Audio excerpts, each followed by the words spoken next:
Season 4 American Idol finalist Bo Bice recently performed at Freebirds in Jacksonville Beach. Prior to the show, Bice talked about his experience on American Idol and how his career has developed. Let's talk about Idol for just a minute. We'll go to that. One of the things that I've noticed about people when they get on American Idol, at first they might be a little nervous at their tryouts, but you really see them bloom as they go through the competition. What happens behind the scenes? Do they give you guys any type of advice on how to relax and become comfortable on stage? Because it's really almost an overnight thrust of exposure, and Well, it is. First of all, I think it's 2 or 3 things. Some of it is nerves, because for me, an audition, I've been playing gigs, and every time you go to a guy and ask him if you can play their club, it's an audition. And you normally play a gig for half price or whatever. And so after years of doing that, I've been making a year, 15 years before Idol, I was making a living playing music. So that part of it, I think, helped me to accept criticism and to also know, a large variety of songs.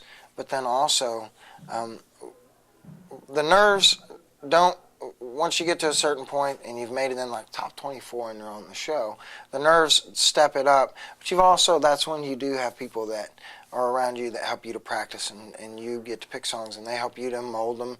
Not everybody can take a song and pick the best parts of it and make it fit into 1 minute and 50 seconds. Right. And that's what a lot of these people help out with. So they don't guide you and groom you and say, do this, do that.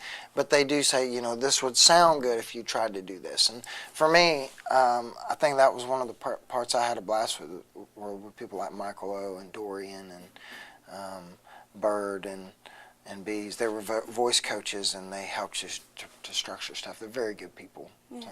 So, I consider them family.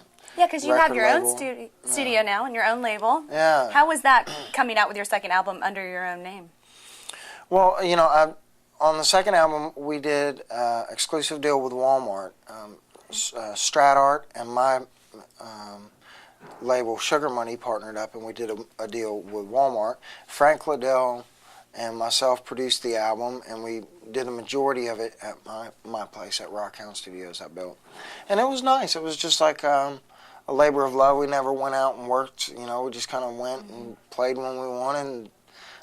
If my family came out and wanted to have playtime, we had playtime. So it was laid back, and now we're able to still almost do the same thing now. This time around, I'm a bit of a workaholic, so my wife has to drag me somewhere. We just went to Chattanooga this last week. I had a few days off, and I took them to Chattanooga because I have to leave the premises. Or I'll go out to the studio and start working. So, have to totally escape almost. So we had a great time, and she got some vacation in, and probably be the last one we get for a little while with a new baby on the way.